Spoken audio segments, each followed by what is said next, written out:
le tremplin de l'actualité sur Radio Parakou.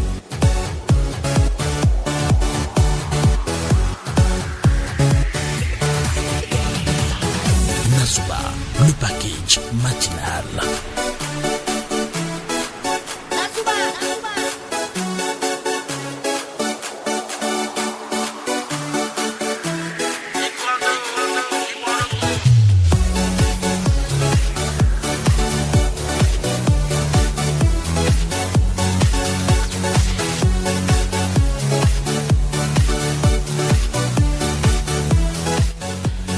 Office de radiodiffusion et télévision du Bénin, la radio régionale ORTB Parakou. Bonjour, Nasouba à chacun et à tous.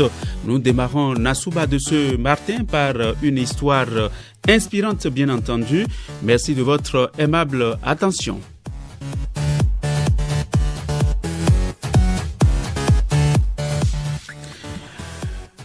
Un roi vieillissant s'est réveillé un jour comme nous nous sommes réveillés ce matin et s'est rendu compte qu'en mourant, il n'aura pas de fils dans la famille royale pour le remplacer. Il était le dernier homme dans la famille royale dans une culture où seulement un héritier mâle pourrait succéder au trône. Il envisagea donc l'adoption d'un garçon qui alors pourrait prendre sa place. Ses critères étaient clairs, un tel fils adopté devrait être extraordinaire au sens réel du mot. Il a donc, mesdames et messieurs, lancé un concours ouvert à tous les garçons de son royaume. Tous y étaient conviés, peu importe leur origine. 10 garçons ont réussi une première présélection. Il y avait eu peu de différence pour séparer ces garçons quant à l'intelligence, les attributs physiques et autres. Le roi leur dit ceci: « J'ai une dernière épreuve et quiconque arrive à bout de cette dernière deviendra mon fils adoptif et héritier à mon trône. » Il continua: « Ce royaume dépend uniquement de l'agriculture, donc le roi doit savoir comment cultiver la terre. » Alors, mesdames et messieurs, le roi dit: « Voici une graine de maïs pour chacun de vous. Emportez-la à la maison, plantez-la et élevez-la pour 3 semaines. À la fin de 3 semaines, donc, nous verrons qui a fait le meilleur travail en cultivant la graine. Et cette personne sera mon héritier. » Les 10 candidats ont pris leur graine et en toute hâte sont rentrés à la maison. Ils ont eu chacun un pot de fleurs et ont semé ou planté la graine derrière l'arrivée. Il y avait une énorme excitation dans le royaume. Les gens attendaient avec impatience de savoir qui assurerait la relève de leur roi vieillissant. L'un de ces 10 prétendants éprouvait cependant quelques difficultés. Avec ses parents, il était terriblement déçu lorsqu'après quelques jours de soins intenses, la graine n'a pas poussé. Il ne savait pas quoi faire. Il a remué ciel et terre sans gain de cause. Quelques-uns de ses amis lui ont demandé d'aller acheter une graine au marché et la planter. Après tout, il leur dit: mais comment est-ce que quelqu'un peut différencier une graine de maïs d'un autre? Mais ses parents, qui lui avaient toujours appris la valeur de l'intégrité, lui ont rappelé que si le roi voulait juste qu'il plante du maïs, il aurait demandé qu'il aille chercher leur propre graine. Alors, si tu prends n'importe quelle autre graine différente que celle que le roi t'a donnée, ce sera malhonnête de ta part, lui ont dit ses parents. Alors, désillusionnés, très désillusionnés, ils continuèrent et peut-être ne sommes pas destinés pour le trône. S'il en est ainsi, donc laisse ne soit pas celui qui va tromper le roi. C'est ce que lui ont conseillé ses parents. Au terme de 3 semaines, tous les candidats reviennent donc au palais en exhibant fièrement leur jeune plant de maïs.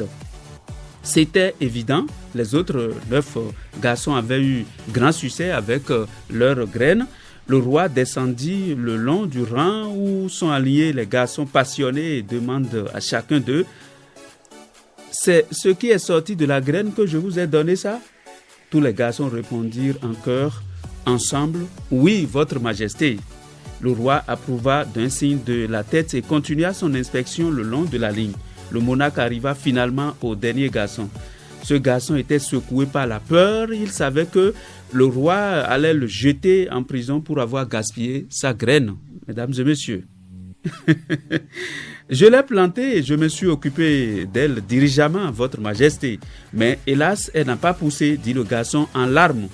La foule se mit à le huer. Mais le roi leva ses mains et réclama le silence. Il enchaîna: mon peuple, voici mon prochain roi. Voici mon héritier. Voyez-vous, la foule silencieuse, stupéfaite, était attentive. Pourquoi celui-là, Sa Majesté, se demandèrent-ils. Comment est-ce qu'il peut être le bon choix? Le roi prit sa place sur son trône avec le garçon à son côté et continua: j'ai donné à ces garçons des graines stériles. Cette épreuve n'avait pas pour but de cultiver le maïs. Il s'agit d'une épreuve de caractère, d'honnêteté et d'intégrité. C'était l'épreuve ultime, mesdames et messieurs.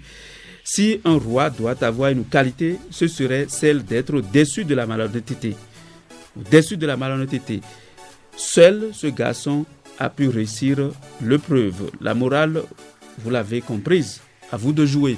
Je suis avec Didier Aina à la partie technique, mesdames et messieurs. Jules Sobago à l'assistance informatique. Je suis très heureux de vous retrouver sur Nasuba ce matin qui démarre déjà avec Opinion. Moi, c'est Prince Ernest Abouta. Nous sommes au 96 21 50 40. Mesdames et messieurs, pour Nasuba. Allez, c'est parti.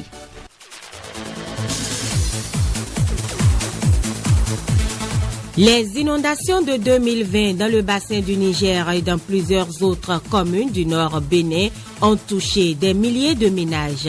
Ces populations ont enregistré des dégâts dans les champs inondés avec des pertes de production non négligeables. Ces dégâts affecteront sans aucun doute les capacités productives des populations de ces localités et menacent par la même occasion la sécurité alimentaire et nutritionnelle des habitants touchés. Comment renforcer les capacités de résilience des producteurs de ces zones inondées? Quelles précautions pour une bonne campagne agricole? La rubrique Opinion vous donne la parole à partir de 6h35. Composez juste le 96 21 50 40. Nasuba, c'est également en direct sur notre page YouTube ORTB Radio Para. Alors, c'est compris de tous que nous allons parler d'un sujet assez important, comment renforcer les capacités de résilience des producteurs des zones touchées par les inondations. Si ça vous tente ou si vous avez des recettes, proposez-les au 96 21 50 40, mesdames et messieurs. Alors, si vous avez besoin de connaître quel temps fera-t-il aujourd'hui dans nos différentes villes, que ce soit au sud et dans le nord où nous émettons, mesdames et messieurs, sachez que à Cotonou, il y aura des risques d'orage épais. La température maximale, c'est 28 degrés là-bas. Si vous devez voyager, il faut en tenir compte. Et à Parakou, vous vous posez la question. À Parakou et environ, Didier Aina, la partie technique. Alors, sachez qu'il y a aussi des risques de pluie, des risques de pluie.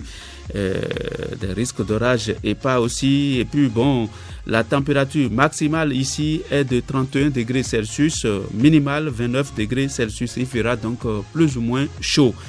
Candide, ciel partiellement couvert avec une température maximale de 33 degrés Celsius. À Natitengu et environ, des orages épais avec une température maximale de 31 degrés Celsius.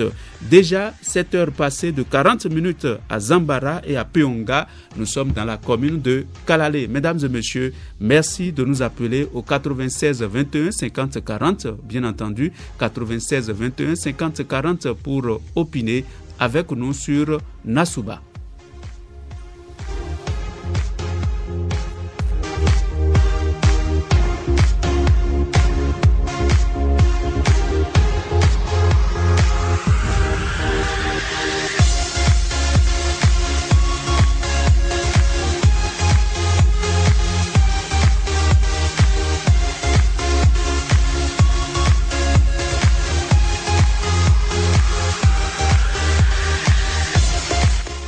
96 21 50 40, nous vous attendons toujours pour opiner comment renforcer les capacités de résilience des producteurs des zones touchées par les inondations. Nous allons encore écouter la bande annonce. Mesdames et messieurs, vous êtes retrouvés sur Nassouba si vous venez de nous capter. Ici, c'est la radio régionale de l'Office de radiodiffusion et télévision du Bénin, ORTB Parakou.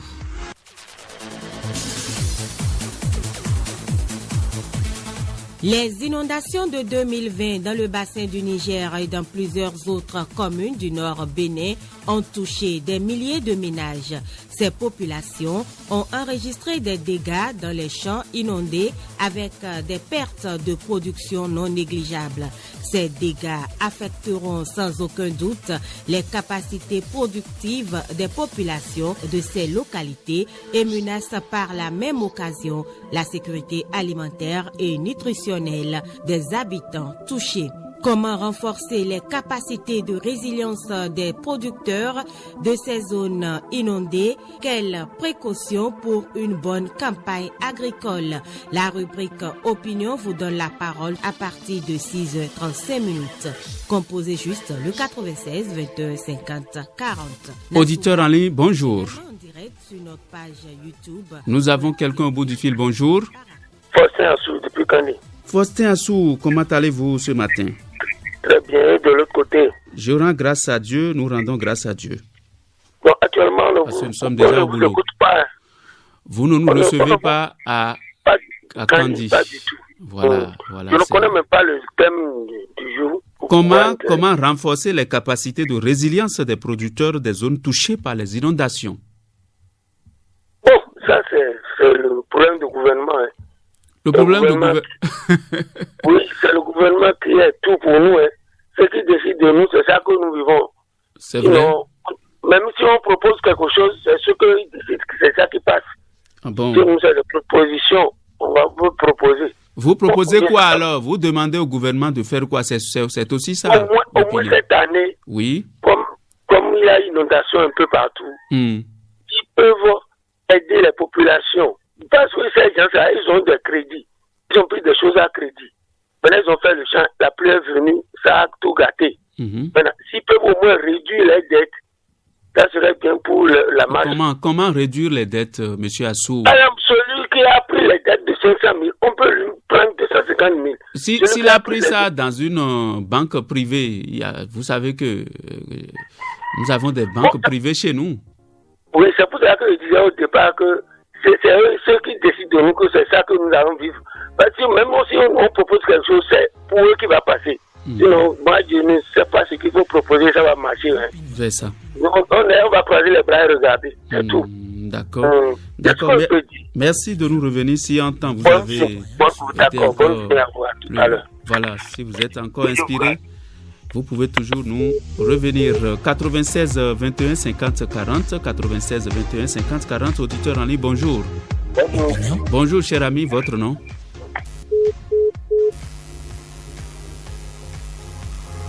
Il est parti, Didier Aïna.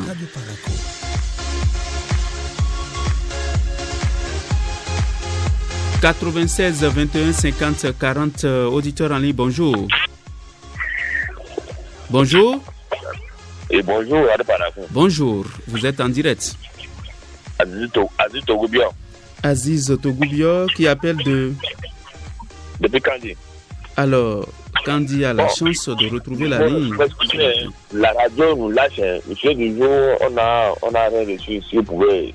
Les techniciens sont à l'écoute et ils travaillent pour que vous ayez très très rapidement le signal dans la Liborie, au cœur de la Liborie, puisque Kandi est au cœur de la Liborie. Alors, le sujet du jour, c'est comment renforcer les capacités de résilience des producteurs des zones touchées par les inondations. Surtout que la Liborie est dans l'actualité des inondations. Alors, vous pouvez nous dire quelque chose de cet terme. Bon, qu'est-ce qu'on a à dire? Est-ce que ce que nous disons, est-ce que les sociétés sont à l'écoute? Est-ce qu'ils pensent ça pour en faire sorte, pour en pratiquer? Non. Ne dis pas ça, ne dis pas ça. on dit c'est une radio régionale. Ils sont à l'écoute ou bien ils ont des gens qui écoutent la radio qui leur rapportent ce qui est dit. Donc ne dites pas ça. Bon, le développement d'abord passe par la base. Et c'est la base qui a des difficultés, et c'est la base qui dénonce. C'est ça la démocratie, c'est ça le développement d'un pays. Mais eux, aujourd'hui, quand on voit les zones, moi j'ai la chance de parcourir au moins l'Algérie pour voir les inondations, pour voir les conséquences, pour voir les causes et la cause. Mais aujourd'hui, eux se disent qu'ils sont des techniciens. Ils ont fait des études. Or, aujourd'hui, quand on voit l'environnement, quand on voit la géographie du monde, ça change. Parce qu'on a certains trucs là qu'on entend, on n'avait pas ça qui derrière le sol. Mais aujourd'hui, les autorités sont à l'écoute. D'abord, le problème qui se pose, c'est au niveau de nos intrants. Parce qu'aujourd'hui, quand vous voyez les intrants, ça tue le sol. Ça laisse pas le sol absorber l'eau.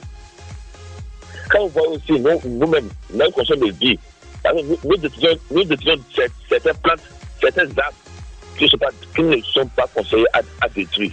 Tout ça, c'est ça qui fait que les nations qui sévit au niveau de l'Algérie, c'est dû à nous-mêmes et aux autorités. Yes, quand vous voyez maintenant les feux, par exemple le Niger, quand vous allez à quel moment, les feux là sont remplis de sable. Comment faire maintenant? Donc c'est à eux de voir dans quelle mesure pouvoir accompagner la population. Et s'ils peuvent quand même creuser ces feux-là pour enlever le sable, bon, ben, que ça va nous aider. Et encore la manière dont nous-mêmes nous construisons nos maisons. On a un ministère de l'urbanisme, de l'environnement. Je me demande, ils sont là pourquoi? Tout ça là, c'est pour comment éduquer les intérêts. Si dans le cours de ce que nous disons, de ce que vous-même pouvez apporter, normalement, on n'aura pas ce genre de problème. Yes, mais je dirais que ce n'est pas la pratique, c'est pas la théorie à nous faire, c'est la pratique maintenant. C'est la pratique. J'ai noté à travers votre réaction que ce qui importe, ce n'est pas seulement l'adaptation réactive, mais c'est plutôt aussi l'adaptation proactive, l'adaptation préventive. C'est ce que je note à travers votre opinion. Nous attendons toujours les autres au 96 21 50 40, alors qu'il est 6 heures passées de 50 minutes à Perere. Auditeur en ligne, bonjour. Bonjour, monsieur le journaliste. Mon cher ami, bonjour. Votre nom? Garba Lassam depuis Kandi Nasouba. Nasouba. Oui. Bon, alors, Garba, je vous écoute. Nous n'avons pas le sujet du jour vers ici parce que nous sommes en panne là. Je sais pas que c'est un sujet qui vous concerne particulièrement. Comment renforcer les capacités de résilience des producteurs des zones touchées par les inondations? Alors que la Libérie est vraiment touchée, je vous demande d'opiner. Franchement, c'est vraiment un bon sujet et qui concerne franchement, surtout nous qui sommes dans l'Algérie ici, toute la commune de Kandi, je ne vais pas même parler de Malanzélé carrément. Je crois que là, c'est le gouvernement qui doit prendre certaines décisions parce qu'aujourd'hui, quoi qu'on dise, les céréales que nous avons... je ne vous coupe pas, mais comprenez que la réaction du gouvernement ou la décision du gouvernement vient de ce que vous proposez aussi. Parce que vous aidez le gouvernement à prendre des décisions sans le savoir souvent. Ah oui, effectivement. Et donc, c'est vrai, vous avez dit de faire des propositions là, le gouvernement va voir dedans qu'est-ce qu'il faut faire, qu'est-ce qu'il peut mettre en application pour aider nos parents producteurs. Le gouvernement tient compte des aspirations des populations. Oui.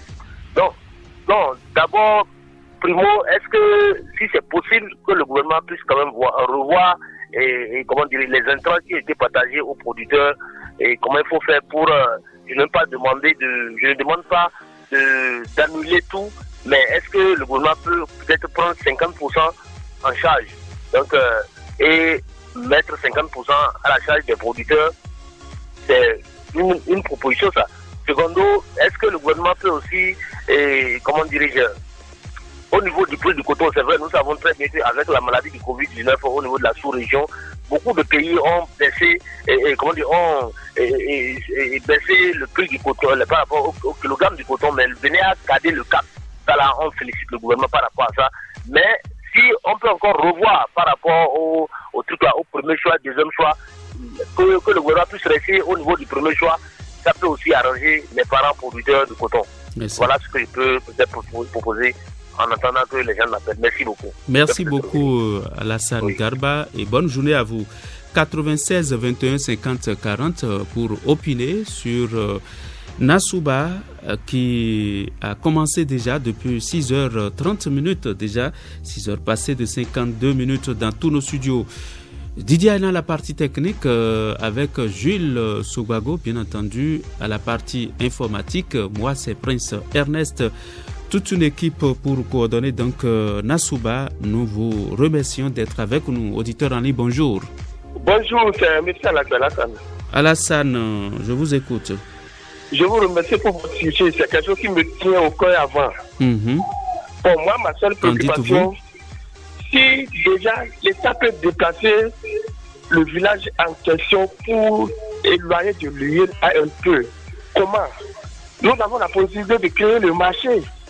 Ils peuvent faire ça sous forme d'un grand marché et faire quitter la population auprès du fleuve. Sinon, moi, je ne sais pas qu'est-ce qu'on peut faire.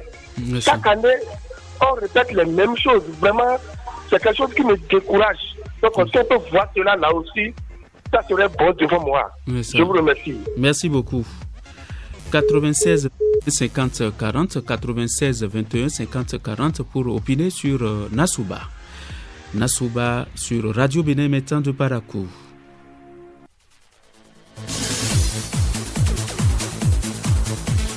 Les inondations de 2020 dans le bassin du Niger et dans plusieurs autres communes du nord Bénin ont touché des milliers de ménages. Ces populations ont enregistré des dégâts dans les champs inondés avec des pertes de production non négligeables. Ces dégâts affecteront sans aucun doute les capacités productives des populations de ces localités et menacent par la même occasion la sécurité alimentaire et nutritionnelle des habitants touchés. Comment renforcer les capacités de résilience des producteurs de ces zones inondées? Quelles précautions pour une bonne campagne agricole? La rubrique Opinion vous donne la parole à partir de 6h35.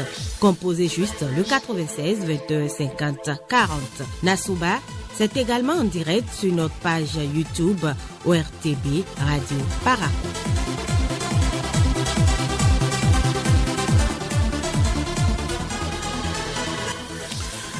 En un mot, mesdames et messieurs, comment renforcer les capacités de résilience des producteurs des zones touchées par les inondations?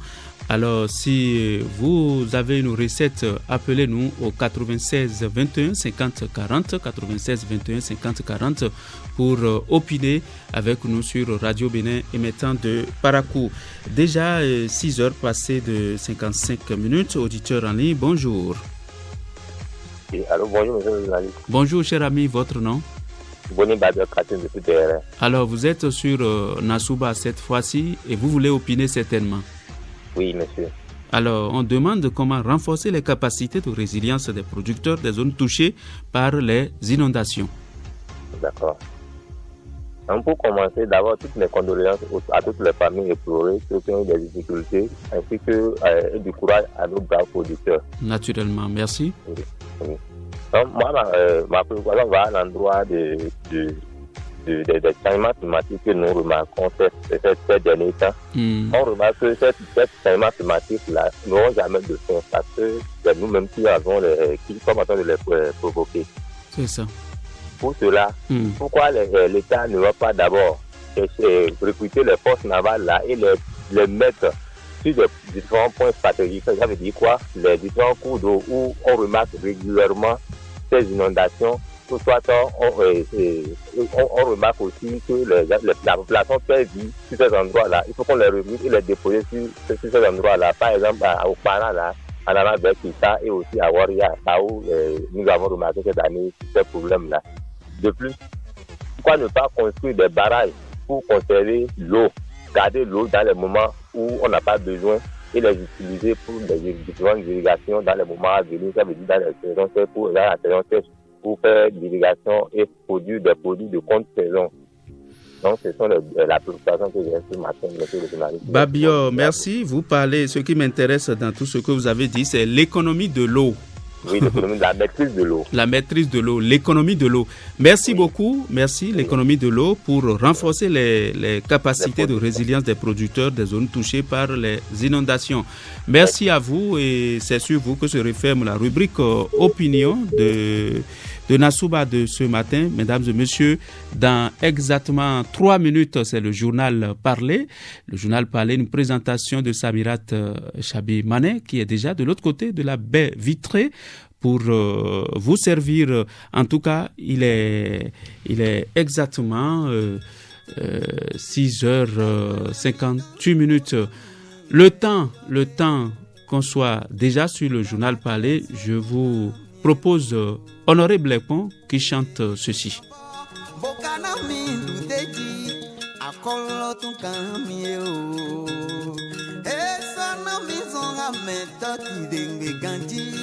Baba Jesu wajawu na mi utulo nje jorogogo nyina to mando aje do jijewa nje jorogogo ngbondo nje jorogogo nyina to re mando aje do jijewa nje jorogogo Jesu go iwe ton to san follow nje jorogogo nyina to mando aje do jijewa nje jorogogo ko iwe ton to san follow mi nje jorogogo nyina to mando aje do jijewa nje jorogogo iwe ton to san follow nje jorogogo nyina to mando aje do jijewa nje jorogogo ko iwe ton to san follow mi nje jorogogo nyina to mando aje do jijewa nje jorogogo kande mando aje do nyijilo nje jorogogo kande mando aje do nyijilo nje jorogogo to siale de mando aje do nyijilo nje jorogogo sabe no punido matina pe ya kuno kawaja uloge tinto Jesu melo san tinto Jesu melo san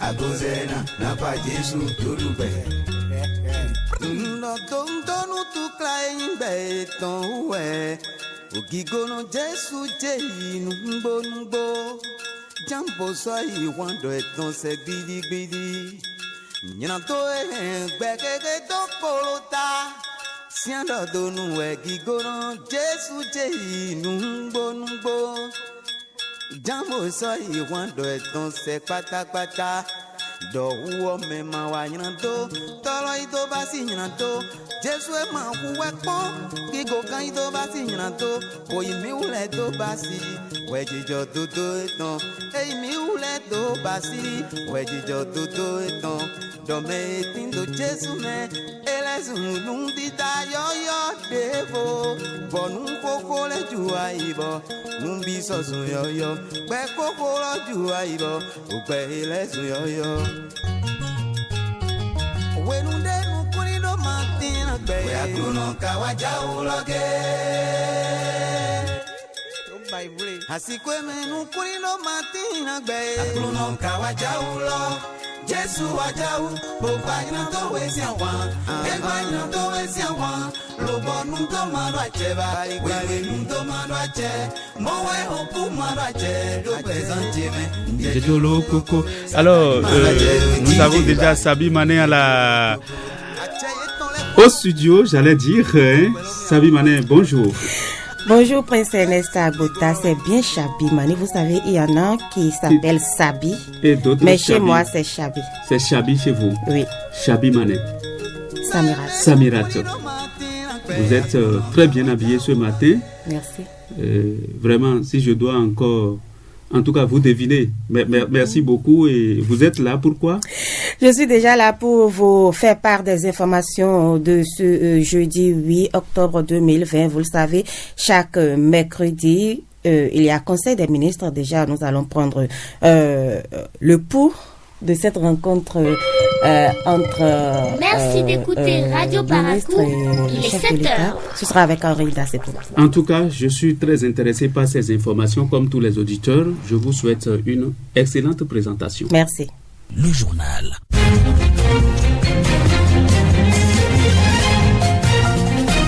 Info Matin, Samirat Chabi Mané.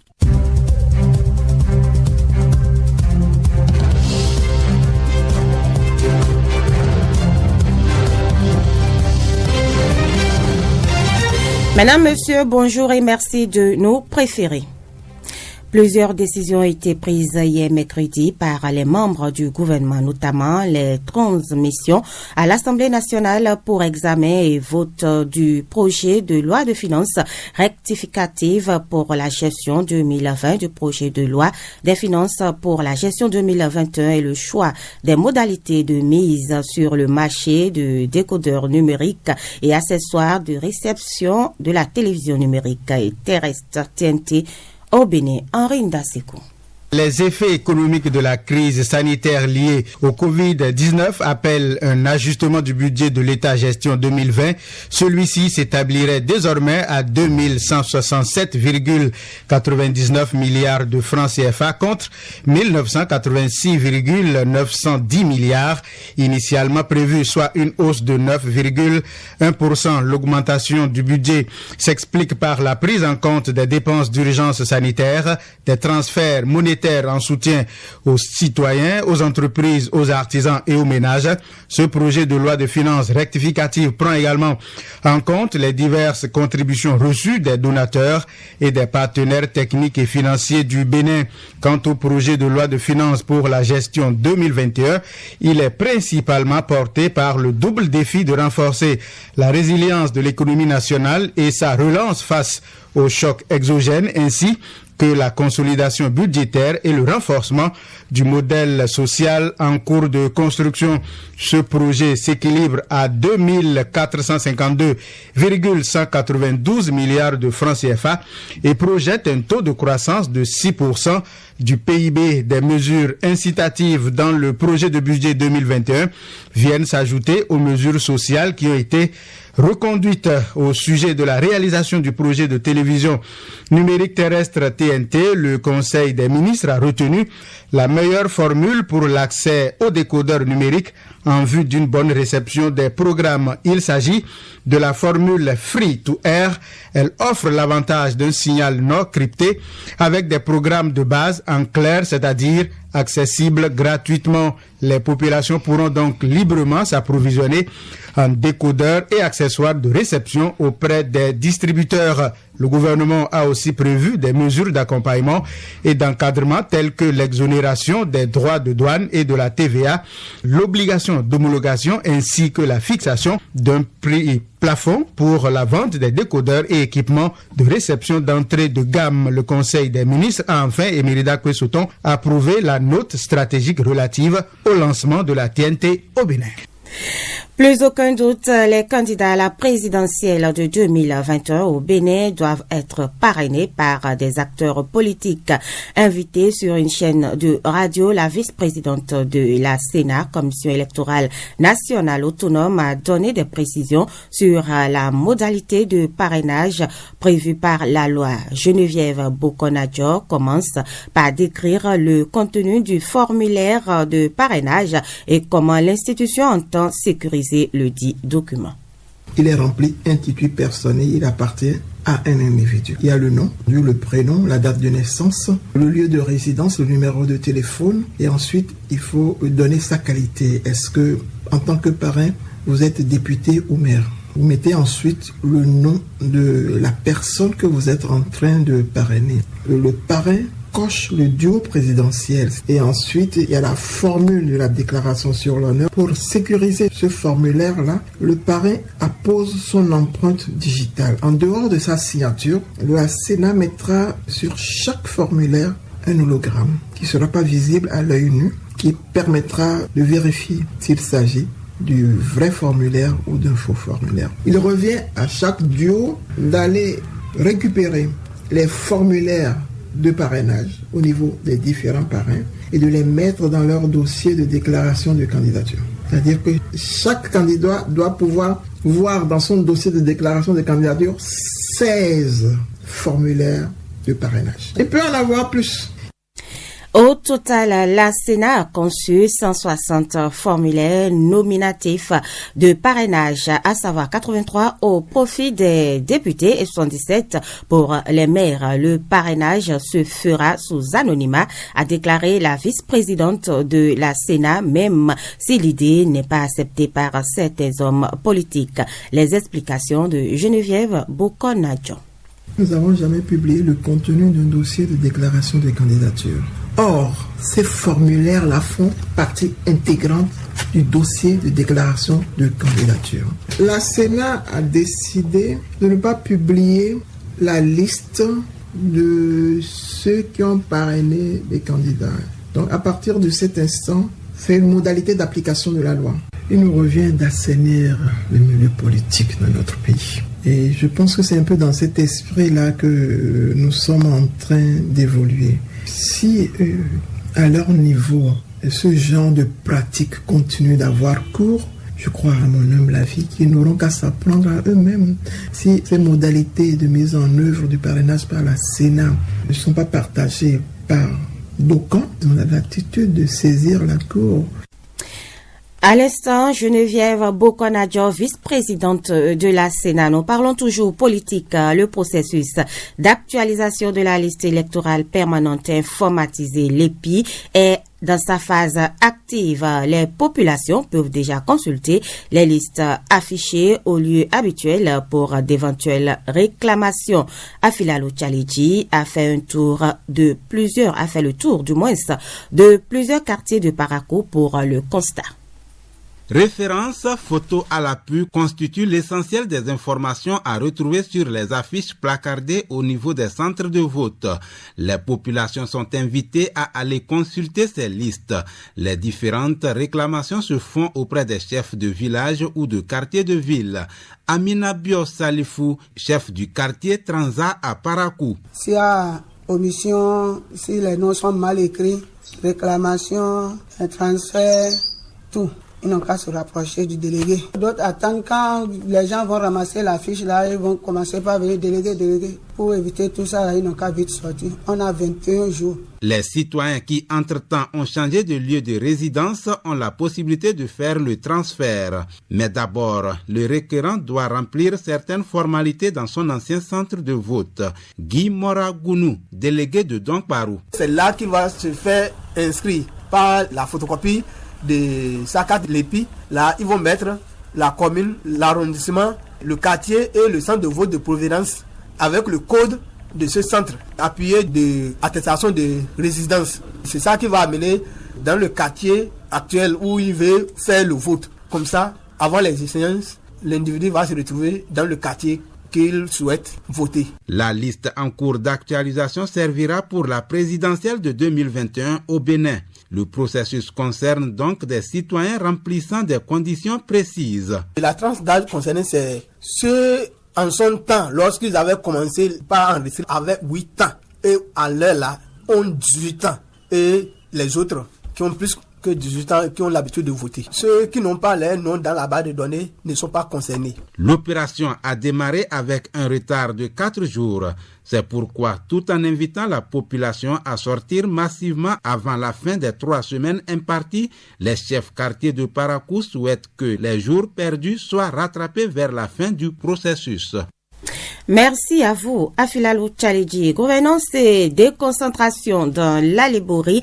Le département dispose désormais d'une direction départementale du plan et du développement. L'inauguration des locaux a fait suite à l'installation solennelle du premier directeur de ce domaine de gouvernance. C'était donc mardi à la salle de réunion de la direction départementale de la santé de l'Alibori, Aziz Alagoui. Donc, à vos marques. Prêt, parti. Amine Alassane, premier directeur de la direction départementale du plan et du développement de l'Alibori, prend son bâton de commandement. Je voudrais rendre un hommage mérité à la directrice départementale du plan et du développement, de qui j'hérite d'une partie de sa mission. je voudrais d'ores et déjà rassurer le personnel de la DDPD à Libouri ici présent que nous allons travailler la main dans la main. Nous tracerons ensemble une feuille de route qui sera notre brevière. La ponctualité, la rigueur, le travail bien fait et la réalisation du programme d'action du gouvernement. C'est à l'ancienne corde qu'il faudra tisser la nouvelle, a rappelé Zinabou Roussé, directrice sortante, dont les prouesses ont été vantées par tous. Mohamedou Moussa, préfet de la Libouri. Que cette charge soit la plus souple pour vous, parce que nous avons besoin d'accompagner le chef de l'État, le président Patrice Talon, pour révéler, j'ai toujours dit, d'abord notre département et par ricochet le Bénin de notre pays. La volonté du gouvernement à faire de chaque département une entité autonome se concrétise davantage. L'envergure des résultats attendus justifie la qualité des cadres choisis pour Armel Ahamide Meangwa, secrétaire général du ministère du Plan et du Développement. Vos capacités d'impulsion et d'anticipation devront faire de vous un rassembleur et un manager avisé. Vous devrez, par conséquent, retenir, évaluer, moduler, orienter toutes les contributions dans la direction qui permettra d'atteindre le plus vite et efficacement possible les objectifs qui sont attendus de vous. La mise en service de la direction départementale du plan et du développement vient sans doute alléger les peines des populations. Kandi Aziz Alagbe, Radio Bénin.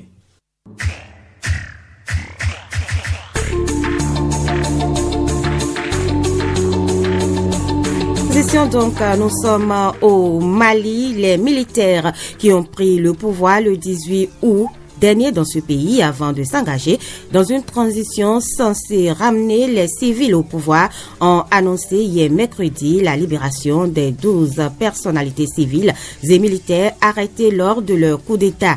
Le premier à regagner son domicile est Boubou Cissé, l'ancien premier ministre malien. Il était plutôt bien portant selon un témoin. Un autre civil, Moussa Timbine, ancien président de l'Assemblée nationale, arrêté lui aussi depuis le coup d'État du 18 août, a été libéré. C'est plutôt soulagé qu'il est retourné chez lui.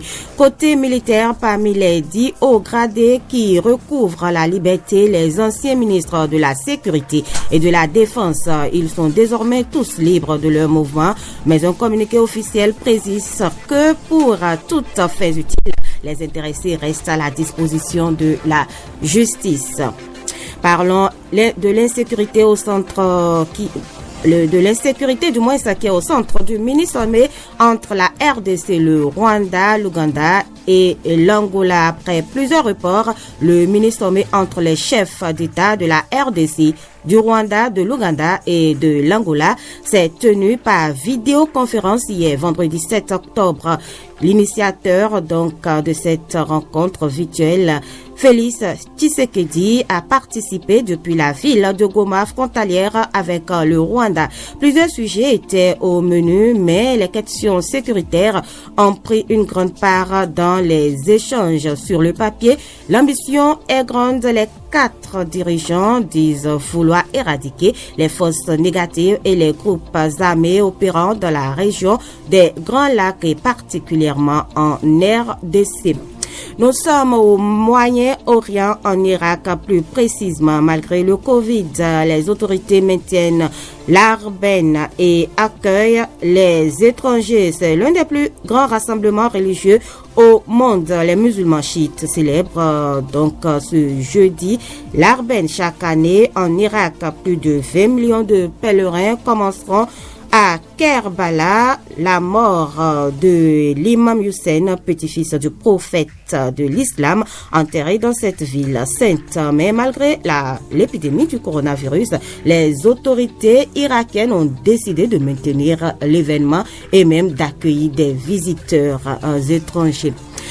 Nous sommes à présent dans le continent américain, aux États-Unis, la présidentielle américaine. On en parle aujourd'hui encore Un débat ferme est posé entre Kamala Harris et Mike Pence. Après un premier débat ayant tourné au pugilat, les attentes étaient grandes pour le débat des colistiers. Kamala Harris, choisie par Joe Biden, et Mike Pence, le vice-président sortant, se sont montrés plus disciplinés que les deux candidats à la présidentielle.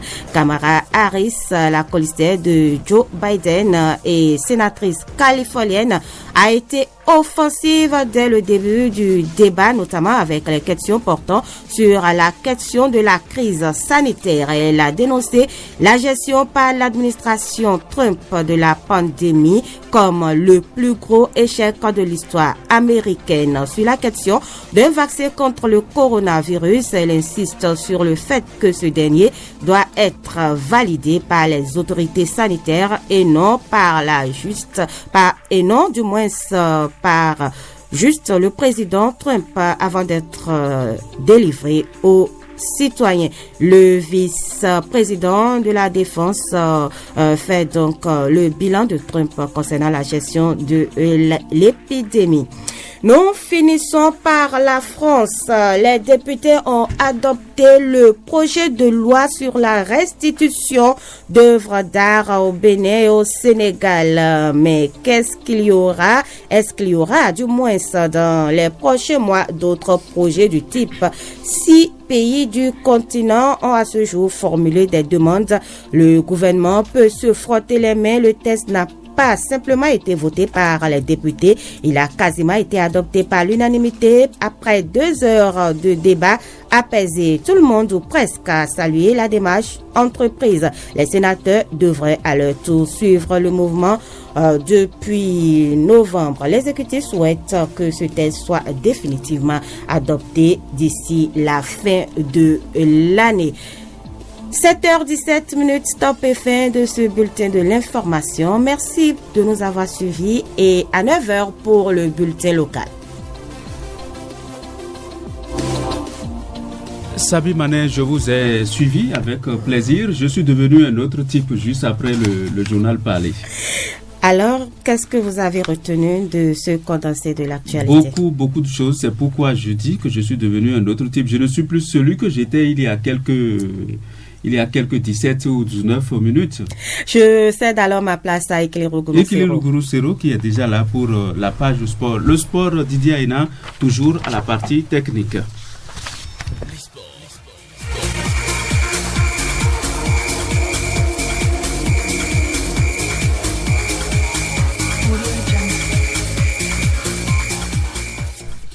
Le sport et le sportif est installé. Le journaliste sportif Ekilirou Gouroussero, bonjour. Bonjour à vous, Prince Enes Abotaye. Bonjour à tous les auditeurs. Alias Mazembe. Mazembe. Tout-puissant Mazembe. Le tout-puissant. Les corbeaux de Lubumbashi. Je suis là. L'actualité sportive n'est pas assez riche, mais nous avons des informations quand même intéressantes, vous allez dire. Ah oui, tout à fait. Les écureuils du Bénin, par exemple, en stage de préparation à Chantilly, reçoivent la visite du conseil technique spécial du ministre des Sports. Oui, il s'agit bien sûr de Jean-Marc Adjovi-Bokor. Vous le savez, vous le connaissez. Il était de passage ici à Parakou. On l'a reçu, bien sûr, en invité spécial dans l'émission Radioscopie. Il est en France pour rendre visite, pour doper le moral des écureuils du Bénin en stage de préparation dans le cadre du match amical que les écureuils vont jouer face bien sûr au Panthère du Gabon le 11 octobre prochain. Et là, Jean-Marc Adjovi-Bokor a rendu cette visite aux écureuils là où il a commencé, bien sûr, Jean-Marc Adjovi-Bokor à Chantilly. Et là, il est parti donc doper le moral, bien sûr, de la troupe. Bien avant ça, c'est bien sûr 2 internationaux béninoises, c'est bien sûr 2 dames, bien sûr. Il s'agit de Souliat Saka et Noali Yaligo qui sont allés dîner avec, bien sûr, l'équipe nationale pour histoire encore de leur donner de tonus pour dire que tout le pays les accompagne. Il faut dire donc que le Bénin joue en tout cas le 11 octobre prochain les Panthères du Gabon et hier était la 3e journée de préparation pour cette équipe du Bénin. Parlant bien sûr des journées FIFA, notez que hier déjà la Zambie et le Malawi ont ouvert le bal de cette journée FIFA. Il faut le noter que c'est une courte victoire de la Zambie sur le Malawi en match amical disputé. C'était bien sûr à Lusaka, un succès de 1-0 dans une rencontre qui opposait bien sûr des joueurs locaux qualifiés pour le championnat d'Afrique des Nations 2020. La Zambie peaufine ses armes devant aux Flames. Les Chipolopolo n'ont eu besoin que de 14 minutes pour trouver la faille. Une réalisation de Collins Sikombe. Et par ailleurs, notez que la Zambie sera de nouveau sur le front dans cette trêve internationale. 2 autres matchs amicaux sont à venir contre le Kenya le 9 octobre prochain, puis le 11 devant l'Afrique du Sud, bien sûr à Rustenburg. Autre rencontre internationale aujourd'hui, on aura droit à des rencontres intéressantes. Et il faut dire qu'au Portugal, le Mozambique sera face au Guinée-Bissau. En Tunisie, la Libye va affronter le Togo, les éperviers du Togo de Claude Leroy. Aux Pays-Bas, la Belgique va jouer la Côte d'Ivoire. Et le vendredi demain, 9 octobre, la Tunisie va affronter le Soudan, le Maroc, le Sénégal, le Burkina Faso, la RD Congo. Au Maroc, bien sûr. Au Portugal, on aura droit à un certain Congo Gambie, les Scorpions de la Gambie. En Autriche, Algérie sera face au Nigeria, les champions d'Afrique en titre face aux Super Eagles du Nigeria. Le Japon sera face au Cameroun, c'est aux Pays-Bas. Et en Turquie, on aura droit à une rencontre Ghana, Mali, et puis la Mauritanie sera face à la Sierra Leone. Bien sûr que le Bénin avait battu sur des éliminatoires de la Coupe du Monde. C'était bien sûr en début d'année. Mesdames et messieurs, voilà ce qu'il faut noter de l'actualité. Mais bien avant de partir, notez qu'en amical, il y a aussi la France a battu l'Ukraine 4-1 avec la 100e sélection de Olivier Giroud. Sportivement votre. Et vous n'êtes pas parti, vous êtes toujours avec nous parce que c'est votre desk, le desk sport. La division des sports, c'est pas un desk. La division des sports. La division des sports, voilà. Tout à fait. C'est la division des sports qui a signé le grand format. Patrick Ayadi. Qui porte sur quoi déjà Et qui porte, c'est une question que nous avons posée et à quand la réouverture des stades du Bénin. Et puis, vous êtes pressé, impatient Nous ne sommes pas pressés, nous avons posé notre question, nous avons posé juste notre curiosité et on va donner rendez-vous tout à l'heure aux auditeurs pour suivre le grand format de Patrick Ayadi. Le grand format. Malheureusement que vous ne serez pas sur le plateau avec nous pour nous détailler. Ce n'est qu'une partie remise. Ce n'est qu'une partie remise. La division des sports reviendra plus en force. Mais je comprends que tous les jeudis, c'est le grand format sport qui est réalisé et présenté. Oui, tout à fait. Comme d'ailleurs les autres desks, les lundis, on sait que c'est le desk politique et économie. Les mardis, c'est le desk société, culture, éducation. Le mercredi, le desk santé, environnement. Le jeudi, c'est bien sûr la division des sports qui vient avec son grand format. Et puis, demain, vendredi, les vendredis, c'est souvent Couleur 229. Voilà, Couleur 229, ouais. C'est fait de quoi Couleur 229, je suis devenu le chef éditorialiste, ou bien le chef, je suis devenu, je remplace désormais. Alors, si vous voulez, je vous explique ça rapidement, tout simplement. Couleur 229 nous allons à la chasse, ou bien nous allons faire découvrir un homme de culture, ou bien quelqu'un qui a marqué l'histoire du Bénin, ou bien qui a impacté positivement ce qu'il fait au quotidien, son environnement, ou bien c'est de ça qu'il est souvent question. On peut prendre un artiste, on peut prendre un médecin, on peut prendre même un journaliste qui a impacté son monde, en tout cas quelqu'un qui a impacté sa corporation, tout simplement. C'est ça. Et Didier Aina est resté toujours à la partie technique avec la supervision de Dar Robinson en haut. Et demain, on peut l'inviter parce que lui, en son temps, il faisait le marathon Boycon-Cotonou tous les matins presque. C'est pas aujourd'hui où... Boycon-Cotonou n'est plus un marathon parce que le marathon, c'est 42 km 195. Lorsque ça dépasse 42 km, c'est que ce n'est plus un marathon. Ça devient quoi déjà?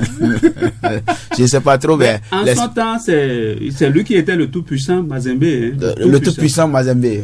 Dar Robinson en haut, il représentait en quelque sorte les corbeaux de Lubumbashi. Voilà, en son temps. Quelque part aussi, il faut le reconnaître que Dar Robinson en haut, c'est un Russe. Donc, un Russe, il faut comprendre. Il faut comprendre les Russes. Il sait dominer le froid, il sait dominer la chaleur. Voilà, très bien. En tout cas, il ne subit pas les intempéries, lui, il domine. Merci Dar Robinson en haut. Jules Sogbago, à la partie informatique un DA peut en cacher un autre aussi. Donc, il y a certains la personne de la radio qui n'aiment pas qu'on appelle DA, tout simplement. Merci Kilirou d'avoir été là. Allez, c'était un plaisir. Le plaisir toujours partagé. Souris aux lèvres. On va reprendre encore la même chose demain. Tout à l'heure. Oui. Merci et bonne journée à vous. Allez. Bien, il y aura encore d'intéressants sujets et toujours sur Nassouba tout à l'heure. Sur Opinion, nous allons revenir sur la question comment renforcer les capacités de résilience des producteurs des zones touchées par les inondations. Nous allons parler de l'état civil et des actes d'identité. Nous allons parler des réseaux sociaux, services ou ANARC. Autant de choses qui nous attendent. Mesdames et messieurs, restez toujours avec nous. Nous avons aussi le grand format dont on parlait tout à l'heure, qui va vous revenir tout à l'heure, même si vous êtes toujours avec nous. Bonne écoute et bonne suite des programmes sur Radio Parakou. Ici, c'est Nassouba. Nassouba se poursuit aussi.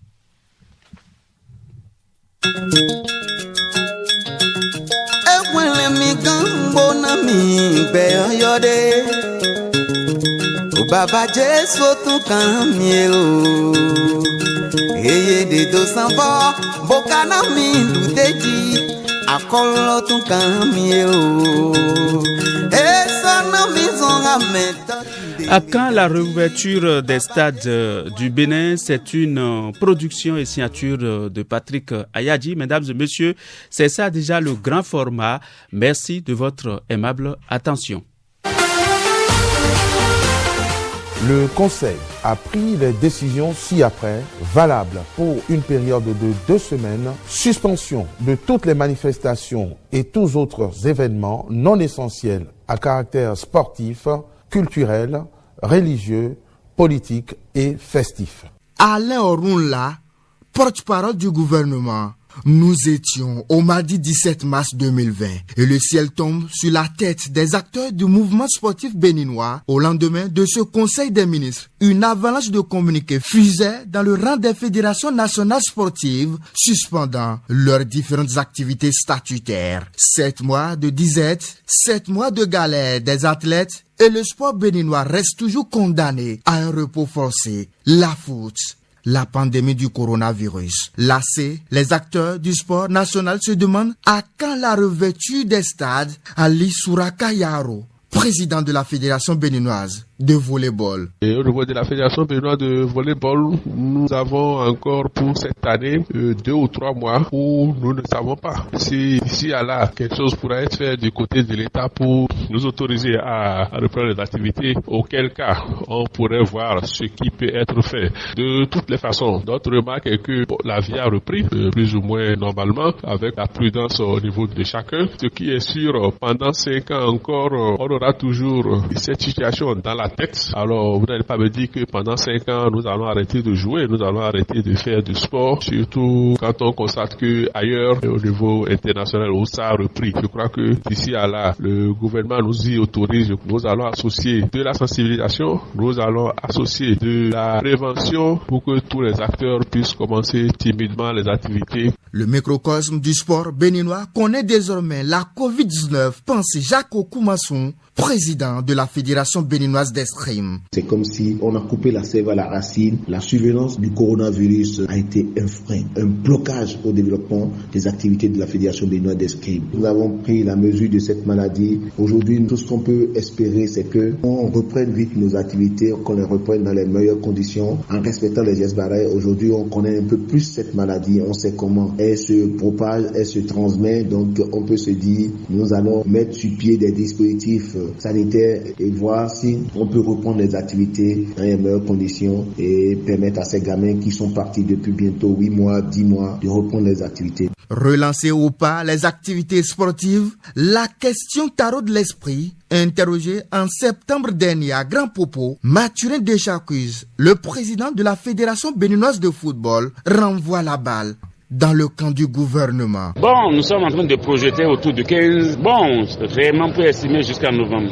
de démarrage. Dire une date aujourd'hui, ce serait un peu de rêve parce que même si nous donnons une date et que le gouvernement n'enlève pas les blocages, nous ne pouvons pas réellement démarrer le championnat. On n'a pas le pouvoir aujourd'hui de dire tel jour réellement on peut démarrer le chantier. C'est le gouvernement qui est le maître à bord qui peut réellement nous orienter pour la période réelle du démarrage. Le ministre béninois des Sports est aussi visiblement préoccupé par la réouverture des stades. Osvaldo Meki. C'est évident qu'au regard de la crise sanitaire que traverse le monde, le gouvernement du Bénin est dans l'intérêt des citoyens, dans l'intérêt des sportifs, pris la décision de suspendre les activités sportives, mais il s'agit bel et bien d'une suspension, ce qui veut dire que les activités devraient reprendre dans les meilleurs délais. Nous observons l'évolution du virus, nous observons l'évolution de ce mal qui frappe le monde et qui bouleverse tout le calendrier.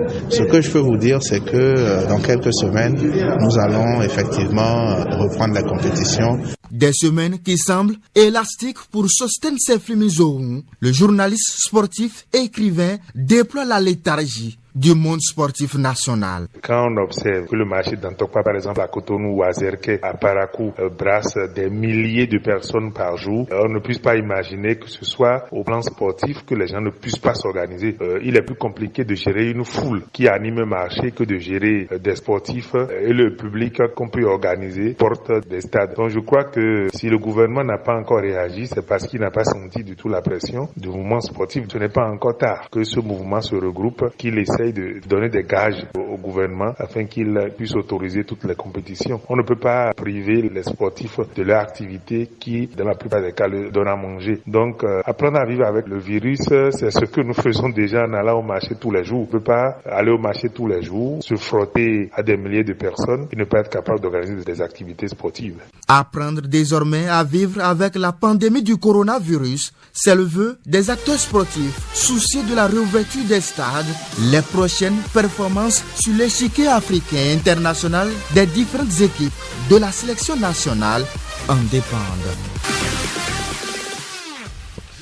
Eh bien, 7 heures passées de 32 minutes dans tous nos studios, 7 mois déjà que les portes des stades sont fermées au Bénin en raison de la crise sanitaire qui secoue le monde cloîtré. À la maison, athlètes, entraîneurs, fans du sport et dirigeants sportifs rompent le silence et veulent désormais retrouver le chemin des pelouses. Le Bénin est engagé dans plusieurs compétitions internationales à travers ses différentes sélections nationales, d'où la préoccupation à quand la réouverture des stades au Bénin. Le grand format, c'était une signature de la division des sports de ce jeudi 8 octobre 2020 qui a porté bien entendu la griffe de Patrick Silas Ayadji. Merci beaucoup à vous et merci à toute la division. Nassouba se poursuit, juste une pause musicale et je retrouve Massoudou Badamassi et Aziz Alagwe pour la rubrique Ça se discute.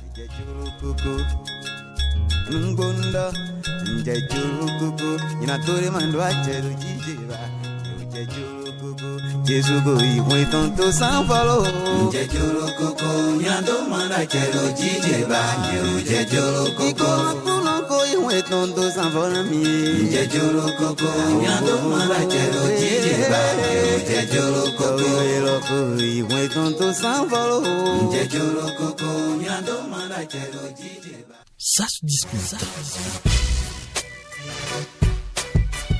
Faites-vous une idée claire de l'actualité.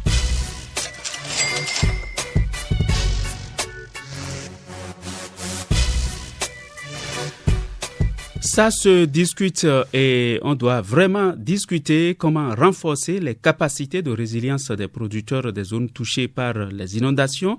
Les réseaux GSM Service ou ANARC, les deux questions-là nous préoccupent sur la rubrique Ça se discute. Demain, nous reviendrons sur l'état civil et les actes d'identité. Mesdames et messieurs, merci de votre aimable attention. Nous avons Aziz Alagbe qui est déjà de l'autre côté de Kandi, bien câblé et bien déjà prêt. Il est prêt pour discuter de ces sujets avec nous. Massoudou Badamassi aussi est avec nous à Parakou. Massoudou Badamassi, bonjour. Bonjour Ernest Agota et bonjour à tous ceux qui écoutent à Parakou et environ. Merci. Donc à dans tous les Bénin. Merci de répondre oui à ce rendez-vous. Alors, nous sommes là ce matin pour parler de 2 questions préoccupantes. Comment renforcer les capacités de résilience des producteurs des zones touchées par les inondations? C'est une question assez intéressante et assez pertinente parce que quand on dit les producteurs, c'est tout un chacun de nous, on dépend des producteurs. Je ne vais pas me dire que s'il ne mange pas pendant toute une journée, mais qu'il est bien. Non, c'est la même chose pour Didier qui est de l'autre côté de la baie vitrée. C'est la même chose pour moi-même, vous-même qui êtes avec moi maintenant pour discuter de la question. C'est bien valable pour vous. Alors, Massoudou Guadamassi, dites-moi, comment renforcer les acquis de résilience ou bien les capacités, j'allais dire, de résilience des producteurs des zones touchées par les inondations, notamment la Libori et toutes les autres parties du Bénin? Merci Ernest. Je crois que, comme vous venez de le dire, nous dépendons tous, en commençant par le premier des Béninois jusqu'au dernier.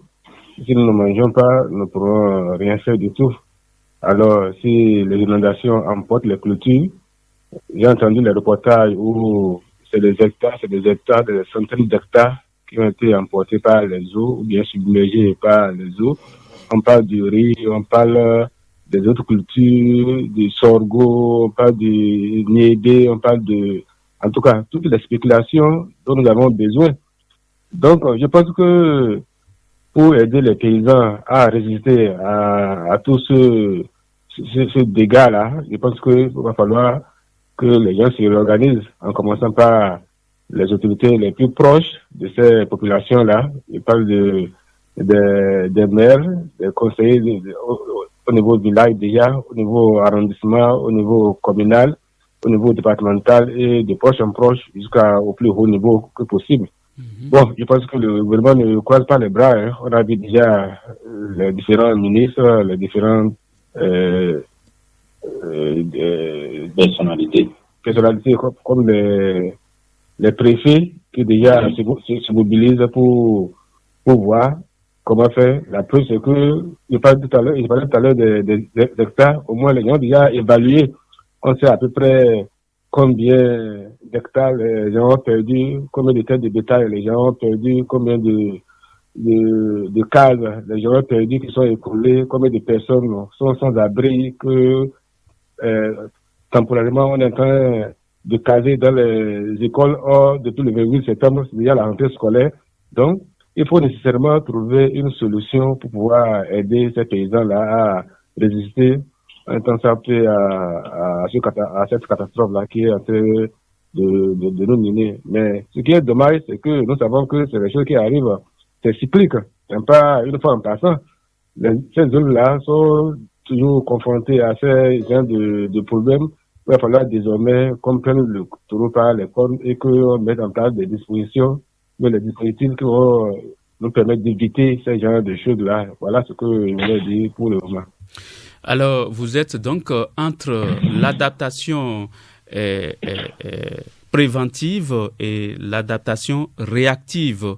Vous êtes entre les deux parce que, en fait, quand on parle de la résilience, c'est en fait comment s'adapter pour qu'il n'y ait pas trop de problèmes après. Et Aziz Alagbe, mais l'idéal aurait été qu'on prévienne ça, pour que ça n'arrive pas. Mais si malgré ça, on n'a pas pu prévoir certaines dimensions de la catastrophe et que malgré les préventions, les précautions prises, elle a fini par quand même arriver. Comment maintenant résister? Comment arriver à supporter? Voilà, supporter sans trop de problèmes. Merci. Dégâts, voilà. Sans trop de dégâts.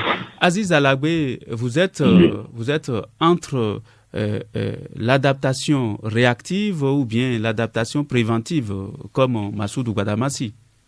Oui, bien sûr que oui, Prince Ernest, bonjour à tous les auditeurs et qui nous retrouvent encore aujourd'hui sur cette émission. Effectivement, les deux vont de pair, Prince Ernest, l'adaptation préventive, l'adaptation réactive, parce que la préventive permet de mieux préparer la réactive pour que les efforts ne soient pas aussi graves que s'il n'y avait pas eu cette disposition d'adaptation préventive. Vous savez, en ce qui concerne particulièrement les catastrophes naturelles, la résilience n'est pas la chose facile. Si elle est née en certaines personnes, chez d'autres, ce n'est pas le cas. Il faudrait se préparer des années, je veux dire bien des années. Je veux prendre l'exemple du Japon ou même de la Chine qui connaît, ces deux pays qui connaissent des catastrophes à chaque fois, mais à chaque fois on voit que le peuple japonais ou le peuple chinois est toujours debout et continue. Ça veut dire qu'il y avait eu cette prémisse-là de l'adaptation préventive, et maintenant, lorsque les faits surviennent, chacun sait ce qu'il a à faire, chacun sait ce qu'il doit faire pour qu'il ne tombe pas. Donc, en ce qui concerne le cas du Bénin, par exemple, vous l'avez dit, les inondations, par exemple, sont récurrentes.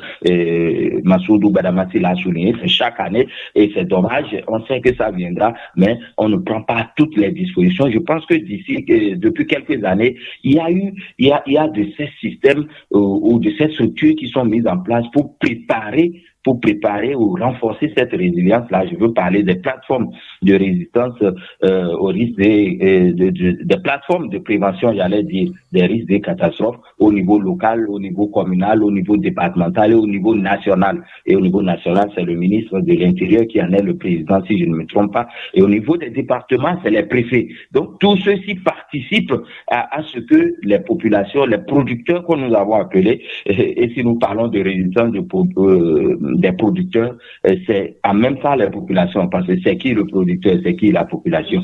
Et vous l'avez souligné, nous dépendons tous de ces producteurs-là. Donc, je disais tantôt au presse NS, c'est toute une file d'action qu'il faut élaborer, et notamment les techniques culturelles, à commencer par là. Sinon, le premier point, déjà, tout le monde le sait, c'est ce soutien moral-là. Pour celui qui a perdu 40 hectares à lui seul et qui s'attendait à des millions à la fin de l'année et qu'une catastrophe vienne tout enlever. Et je pense que s'il n'est pas soutenu moralement d'abord, le pire pourrait arriver. Il y a de ces personnes-là qui se sont endettées. La plupart d'ailleurs, j'allais dire, qui se sont endettées. Donc, c'est d'abord le soutien moral en attendant qu'on évolue, et Prince Ernest, et je pense qu'il faudrait qu'on mise sur le soutien moral avant les autres choses.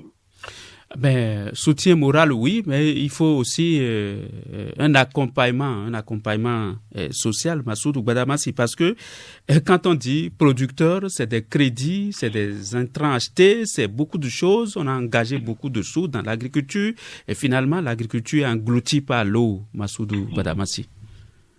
Oui.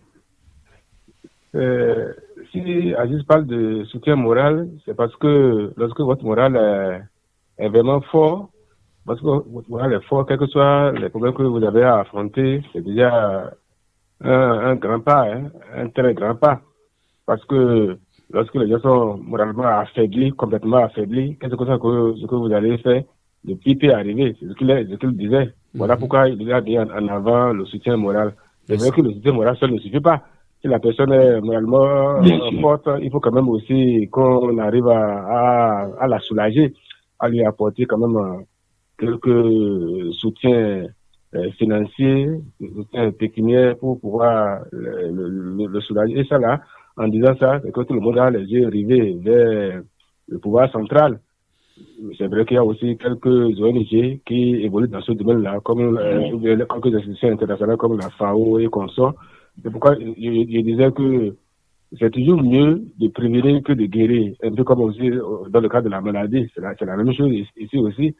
Donc, je pense que ce que nous allons devoir faire pour les prochaines années, c'est de prendre des dispositions pour que vraiment, sachant déjà que ça doit arriver, comme tout à l'heure, on a cité le cas des pays qui en sont déjà habitués, comme la Chine, le Japon. Nous aussi, si on sait déjà que nous sommes dans des zones où ça doit arriver, vaut mieux s'attendre que ça arrive et que ça n'arrive pas par hasard ou par bonheur, que de penser que ça ne va pas arriver et que ça arrive après pour surprendre tout le monde et qu'on se met à courir à la dernière minute.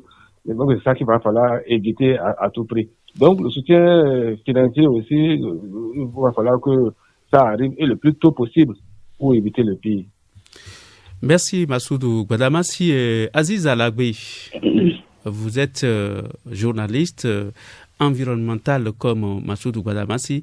Dites-moi, comment prévenir les inondations de façon efficace pour que ça ne soit plus un phénomène cyclique tous les ans? Oui, prévenir les inondations ici, la question va paraître au prime abord tel banal. Non, ici prévenir les inondations, c'est qu'on ne voudra pas faire des barrières aux eaux, D'ailleurs, ceux qui ont eu à ériger ces barrières-là, ils en ont subi à leurs dépens les effets, les affres des eaux. Ici, faire une barrière, je ne veux pas parler de digue parce que là-bas c'est professionnel. C'est d'abord ne pas rester dans le couloir de passage de l'eau.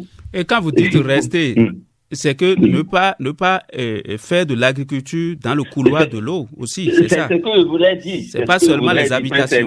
Non, pas seulement les habitations, mais c'est le contraire qu'on constate, parce que c'est là-bas il y a plus de terres fertiles, c'est parce que c'est là-bas il y a plus d'humus, il y a des engrais naturels qui viennent s'y installer après le départ des eaux, alors chacun court vers là-bas. Mais s'il faut cultiver là-bas, il faudrait que ça soit une culture de contre-saison, je veux dire de saison non pluvieuse. Est-ce que vous voyez? Donc ici à ce niveau, pour prévenir, c'est ne pas occuper les espaces d'eau ou bien les espaces de débordement d'eau, c'est de s'en éloigner et ni construire des habitations à ce niveau, ni installer les cultures à ce niveau-là. Et je pense que jusque-là, les structures spécialisés en la matière sont en train de travailler pour notamment les ATDA, les agences territoriales de développement de l'agriculture, les MAEP aussi qui concourent, et tout ça là concourt à ce que la résilience de nos producteurs soit des plus belles, des plus fortes.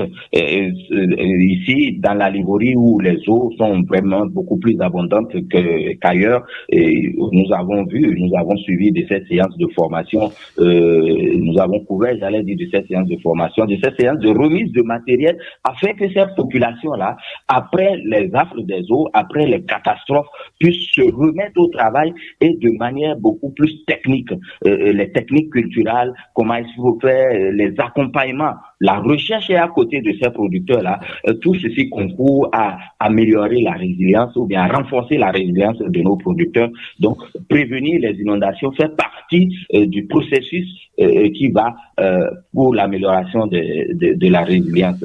Aussi, il faut dire que les organisations internationales viennent à ce moment-là pour appuyer, parce que celui qui a tout perdu, celui qui a perdu son habitat, il a perdu ses cultures, il n'a plus rien. Il faudrait qu'il mange, il ne faut pas attendre de faire de nouvelles cultures avant qu'il mange. Donc, vous voyez, donc, les organisations viennent renforcer cette résilience-là, parce qu'il faudrait que la population ait des médicaments, ou dormir, un abri chaud, des couvertures, elles en amènent ces organisations-là. Donc, je pense que c'est une pile d'acteurs qui doivent nécessairement agir ensemble pour que la résilience soit une effectivité. Parce que l'arrivée des eaux, on ne peut pas le refuser. Donc, ce qu'on peut refuser, c'est notre comportement. Ce qu'on peut changer, c'est notre comportement, c'est nos méthodes pour que l'arrivée des eaux ne soit pas chaque année des milliards perdus. Implicitement, vous prenez des innovations au niveau individuel et collectif. Vous prenez également la promotion des savoirs écologiques endogènes pour faire face à l'inondation ou aux inondations. Parce que ce dont il est question, c'est assez pertinent. Notre sécurité alimentaire est aussi en jeu, Massoudou Guadamassi. Très rapidement. En danger, moi, je dirais. C'est là le plus gros problème, ça. Tout ce que nous disons là, c'est pour mettre la puce à l'oreille de tout le monde. Pas par nous-mêmes qui parlons ici et tous les autres. Parce que si nous qui sommes les fonctionnaires qui n'avons pas de champ, nous allons marcher parce qu'on a l'argent pour aller acheter, mais c'est parce qu'il y a les graines qu'on peut aller acheter. S'il n'y en a pas du tout, on ne va pas manger l'argent. On va aller mettre les billets. On ne mange pas le billet et on ne mange pas la monnaie. Voilà. Les pièces, non, on ne les mange pas. C'est pourquoi nous tirons la sonnette d'alarme très tôt pour que tout le monde sache qu'il y a quelque chose qui nous guette. Alors, le peu qu'on a, il va falloir savoir l'utiliser parcimonieusement. Il faut éviter, alors que les autorités essaient d'éviter que les gens aillent brader ça ailleurs. C'est quand on a fini d'être rassasié qu'on peut aller vendre à l'extérieur. Si ça ne nous suffit pas à l'intérieur, il ne faut pas aller courir parce que il y a plus offrant ailleurs à côté les pays qui nous entourent pour qu'à la dernière minute, après avoir fini de brader les choses, celui même qui a bradé lui aussi se met à courir pour chercher quoi manger. Après votre raison, nous qui n'avons pas de champs, qui n'avons rien produit, qui ne pourront acquérir les vivres qu'avec l'argent. alors qu'on ne met pas l'argent. Donc voilà, merci. Il faut tout faire pour éviter cela. Oui. Merci à tout un chacun de vous, mais nous continuons cependant. Les réseaux GSM au Bénin, service ou anarque, parce que actuellement, Aziz Alagwe ne va pas me dire le contraire. Vous ne recevez pas les signaux de Radio Parakou, par exemple, à Kandi. Les gens en tout cas, pour ce qui concerne ce matin-là. Ceux qui sont à Djougou, Nati, un peu partout dans le pays, ils sont concernés par ce que nous disons. Ils ne reçoivent pas de signaux. Et quand c'est comme ça, ils pensent que c'est nous qui faisons quelque chose ici. Non, nous dépendons de ces GSM qui nous permettent d'envoyer les signaux un peu partout. Mais c'est pas toujours la joie, c'est pas gai par ici. Depuis lundi, si Jules Sogbago, qui est à la supervision informatique, s'il doit vous parler, mais il va vous parler de ses soucis, les problèmes que nous avons ici. Alors, c'est pas que on ne paie pas des crédits. On paie des crédits, on paie des unités pour pouvoir communiquer, mais malheureusement, on ne communique plus. Est-ce que c'est du service ou bien de l'anarque? C'est à vous d'abord la question, Aziz Alagwe. Voilà, nous payons les frais, nous payons les frais du manque de qualité ou de la faible qualité de ces services-là.